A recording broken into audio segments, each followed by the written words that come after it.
Hoy nos encontramos con Lara López Calvo, le vamos a hacer unas preguntitas sobre el cepo cambiario. Así que bueno, gracias por recibirnos, estamos muy contentas de estar acá. Gracias a ustedes, chicas, un placer para mí y me hacen acordar a hace muy poquitos años, cuando yo también estudiaba, así que gracias. ¿Qué impacto tiene la salida del cepo en la inflación? Está buena la pregunta. ¿Qué es el cepo cambiario? Para entenderlo bien, son restricciones, como vallas. Como si quieren lo pensamos como un corredor que está corriendo una carrera y le ponen piedras en el medio o vallas. Los corredores somos todos los argentinos que queríamos acceder a comprar dólares y teníamos un montón de piedras en el camino para poder acceder. Entonces, el cepo son muchas regulaciones y gran parte de ellas en abril se levantaron. Algunas poquitas todavía siguen. Entonces, ¿cómo afecta el cepo a la inflación? Primero, sacar esas restricciones hace que nuestra economía sea una economía más normal, más parecida a la del resto del mundo y que todos los agentes de la economía tengamos mayor acceso al dólar. Entonces fíjense que lo primero que hizo fue que eliminó la brecha cambiaria. No hablamos más de brecha cambiaria, que era la brecha, era la diferencia. ¿La diferencia entre qué? Entre el dólar oficial y todos los dólares paralelos que había, los dólares financieros, el dólar blue. La brecha se terminó. Es más, a veces el dólar blue, ahora desde que rige este nuevo esquema, está por debajo del dólar oficial, porque quedó como un mercado que nadie mira, un mercado chiquito. El dólar oficial ahora es el dólar al que accedemos todos. Entonces, que se haya eliminado la brecha cambiaria, eso sí tiene un impacto sobre la inflación y termina siendo beneficioso para la inflación. Porque por un lado nosotros tenemos la política cambiaria, que sería el cepo cambiario, lo que pasa con el dólar, y por otro lado tenemos la política monetaria, que afecta a la moneda e indirectamente a la inflación. Esto fue una medida de política cambiaria, pero que a través de la brecha cambiaria afecta a la inflación. ¿Cómo? Bueno, la brecha cambiaria lo que hacía es que muchas personas importaban a $1, pero se daban vuelta y tenían que comprar insumos al otro dólar que era muy caro. No sé si se acuerdan, pero en un momento tenías un dólar oficial a 300 pesos y el dólar real estaba como 800. Entonces, importabas a $1, pero vendías a otro. Esa brecha cambiaria generaba mucha inflación y mucha distorsión. Como se elimina esa brecha cambiaria, eso debería ayudar a mediano plazo a que los precios y la inflación bajen. ¿Y una devaluación del peso puede encarecer las importaciones y aumentar la inflación? Sí, siempre una devaluación de nuestra moneda, que nuestra moneda se deprecie, que es lo contrario a lo que está pasando ahora. Lo que estamos viendo es una apreciación. Si vemos en enero, febrero, vos tenías un dólar a 1.300, 1.350 y ahora lo tenés en torno a 1.200. Eso quiere decir, el peso se fortaleció frente al dólar. ¿Qué pasa si vamos a ese efecto, a que suba la cantidad de pesos que necesitamos para comprar un dólar, hacer una devaluación? Claro, eso te encarece todos los productos dolarizados y nuestra economía, sí o sí, para producir necesita importaciones. Es un tema estructural de la Argentina. Como vos necesitas importaciones para hacer un auto acá, eso te termina generando inflación. Claro, y a la inversión extranjera, ¿cómo afecta? Bueno, ahí fíjense, ahora que ya entendimos bien que era el cepo cambiario, vos sacaste piedras del camino. Entonces, cuando vos levantás el cepo, ¿qué pasaba con el cepo cambiario? Vos metías tu plata en la Argentina, si eras un inversor extranjero, querías poner una fábrica de lo que a ustedes les gusta, la querías poner acá en Argentina, vos podías venir a meter la plata, pero no sabías cuándo la sacabas. Es algo así como que yo te diga, vos podés entrar a una habitación con una puerta giratoria, pero no sabes cuándo vas a salir. Claro. ¿Entrarías? Y no sé. Claro, te lo preguntás 2 veces antes de tomar la decisión. Eso pasaba con el cepo cambiario y la inversión extranjera directa. Los inversores no tenían certeza de cuándo iban a poder retirar sus inversiones. Y la verdad que business are business, o sea, los negocios son pensando en generar un rendimiento. Si no sabes, ponele que sabes que vas a generar un rendimiento, pero no cuándo te vas a poder hacer de ese dinero, probablemente no tomes la decisión de inversión. Entonces, ir normalizando un poco nuestra economía, ir levantando el cepo, aunque recuerden que les dije que algunas restricciones todavía quedan, debería generar de nuevo, a mediano plazo, no va a ser de la noche a la mañana, porque tenés que ver también como empresario que vas a hacer la inversión extranjera directa, en general lleva muchos años hasta que vos recuperás tu inversión. Entonces es lógico que digas, bueno, voy a esperar un tiempo a ver cómo funciona este plan, pero debería generar que llegue más inversión extranjera directa. ¿Se espera una mayor o menor fuga de capitales después de la salida del cepo? Qué buena pregunta. Si me la hubieras hecho hace 1 o 2 semanas, cuando recién se salía del cepo, pero todavía no se habían tomado las últimas medidas, las de esta semana, he dicho, bueno, que haya cepo o no sé si debería impactar directamente en que en el corto plazo haya más fuga de capitales. Pero esta semana salió una medida que para mí no está tan buena, que es que se levantó el parking de 6 meses para los inversores no residentes. ¿Qué quiere decir eso? Vos traías tu plata a la Argentina y tenías una certeza de que recién a los 6 meses te lo ibas a poder llevar. Esto se llama regulación macroprudencial. Lo que genera es que no tengas tanta volatilidad en tu economía y lo adoptan muchos países, que es distinto al cepo cambiario.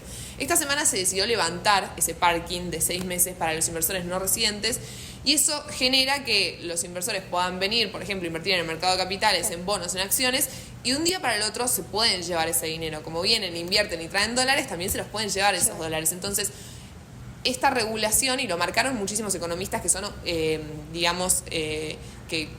algunos que son afines a este gobierno y otros que no son afines, digamos, como técnico y como economista, esa regulación te bajaba la volatilidad y al haberse quitado creo que eso puede generar más volatilidad. Yo usaría, más que fomentar o no la fuga de capitales, que creo que depende más de otros factores, de cuánta incertidumbre hay, pero eso te trae más volatilidad y creo que no está tan bueno. ¿Cómo se espera que cambie la situación del tipo de cambio después de esta salida del cepo?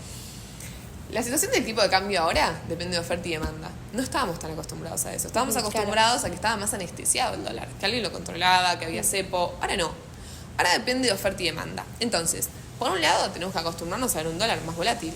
Puede subir 10 pesos un día, bajar 20 pesos otro, porque depende de la oferta y la demanda de ese día, se define en el mercado. Entonces, primero eso, va a ser un dólar más volátil y lo que tenemos que esperar es que se mantengan las bandas. Ustedes recuerdan que las bandas arrancaron en 1000, 1400, pero son divergentes, se van ampliando, porque lo que se busca a mediano plazo, pensando en el año que viene, es que ya no haya más bandas y que directamente fluctúe completamente libre el tipo de cambio. Ahora estamos en un esquema de bandas. Así que, ¿qué se espera? Que sea más volátil, que para 2026 sea un esquema completamente libre de tipo de cambio. Mi opinión es que hasta octubre, fin de este año, los dólares están y seguramente se mueva en la mitad de la banda, como lo estamos viendo. Claro. Antes de octubre vas a tener cierta dolarización de carteras, porque en todo año electoral en la Argentina siempre hay dolarización de cartera previa a las elecciones, aunque son elecciones legislativas y aunque al oficialismo le está yendo bien en la mayoría de las elecciones, pero puede haber cierta dolarización de carteras y eso presionar un poquito el tipo de cambio. ¿Y qué va a pasar a fin de año con el dólar? Depende completamente de las elecciones. Si al gobierno le va neutral o bien, va a estar tranquilo, y si al gobierno le llega mal, ahí puede haber presiones sobre el tipo. ¿Y esto a las empresas importadoras cómo les afecta? Bueno, que no haya cepo y se vaya liberalizando es mejor. Para cualquier agente que haga comercio exterior, o sea, importación o exportación, le vendés al mundo o le compras al mundo, sin cepo y sin tantas barreras, es más sencillo.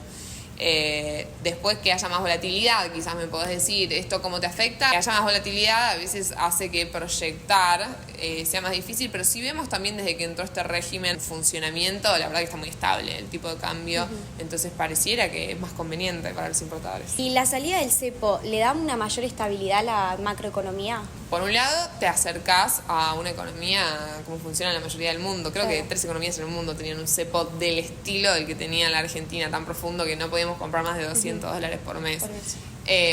Entonces, sí, es insostenible tener cepo cambiario. ¿Existen otras medidas que podrían complementar la salida del cepo para una economía más estable? Claro que sí. Este modelo tiene varias anclas. Tiene, por un lado, una ancla fiscal, que es la que Milei dice que no entrega por nada al mundo. Él es un monetarista. Siempre está bueno ver el marco teórico de las personas, entonces como monetarista era obvio que iba a querer mantener el ancla fiscal, que quiere decir tener superávit fiscal, y además él dijo, pese a que no tenemos presupuesto en el proyecto de presupuesto, que quiere superávit primario y también superávit secundario, quiere decir pagando los intereses de la deuda. Entonces ese es uno de los anclas y hay que mantenerlo. Y se habla mucho también del superávit gemelo, que es tener superávit fiscal y también superávit comercial, que son las expo y las impo, que vos le vendas más al mundo que lo que le compras al mundo, y eso es muy importante porque hace que vos generes dólares, entonces todo el tiempo te estás desendeudando. Claro. Si vos tenés más pesos de los que gastás y encima generás dólares, te estás desendeudando.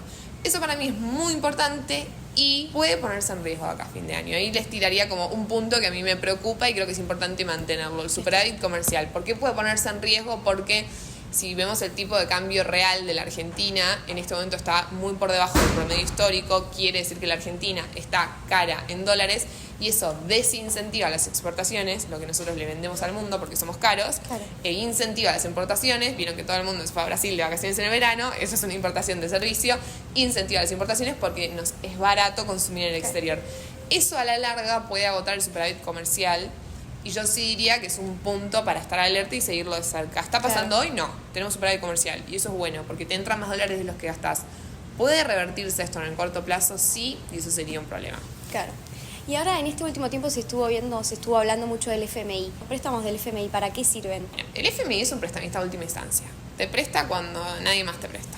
Entonces, nunca es una excelente noticia caer con el fondo. Ahora, si te presta cuando nadie lo hace y lo necesitas por alguna razón, que ahora te voy a contar cuál es la estrategia del gobierno, puede servir. ¿Cuál es la estrategia del gobierno? La deuda bruta, el total de la deuda, no aumentó. Cambió la composición. Ustedes saben que uno de los objetivos es mejorar el balance del Banco Central. ¿Por qué mejorar el balance del Banco Central? Porque el balance del Banco Central te termina afectando en la credibilidad de tu moneda y en el riesgo país. Y el riesgo país es fundamental, no solo para la tasa de interés con la que se endeuda el Estado, sino con la que se endeudan todas las empresas de la Argentina. Es el riesgo de la Argentina. Entonces el objetivo es mejorar el balance del Banco Central para bajar el riesgo país, y bajando el riesgo país, toda la Argentina se debería endeudar más barato. Con esa estrategia lo que dice el gobierno es: necesito sacar un instrumento, que son las letras intransferibles, que no se lo puedo enchufar a nadie, que era un instrumento inventado para que el Banco Central le dé plata al Tesoro y así poder cubrir los déficits fiscales históricos que tenía la Argentina.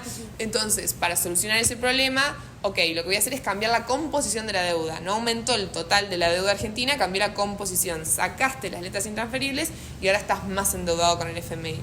Ese es el objetivo. Entonces, mi opinión, nunca es bueno ir a un prestamista de última instancia.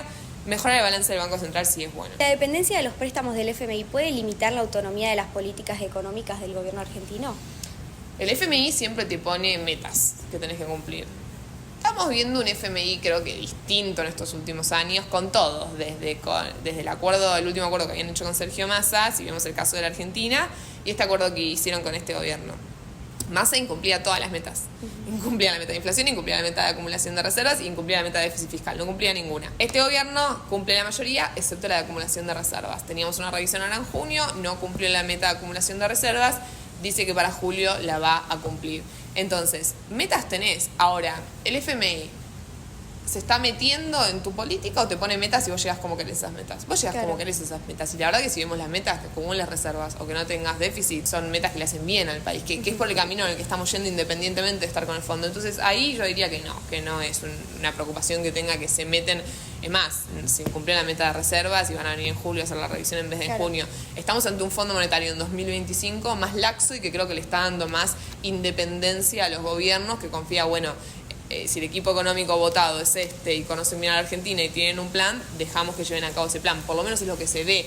No es que se hayan cortado los desembolsos en la relación por no haber cumplido esa meta. Entonces se ve que dejan que el equipo económico haga su plan. Mientras haya superávit comercial y haya un tipo de cambio libre, no es tan grave no tener reservas, porque el tipo de cambio es libre, se define en oferta y demanda. Es distinto cuando el esquema cambiario es otro. Entonces, también ahí sé que el fondo ve que no es tan grave yendo a un tipo de cambio libre y con superávit comercial, que no se acumulen tantas reservas, y por eso dijo, voy a hacer la revisión en julio. Claro. Bueno, muchas gracias por Gracias la a ustedes, entrevista, por las espero que les haya preguntas. servido. Sí.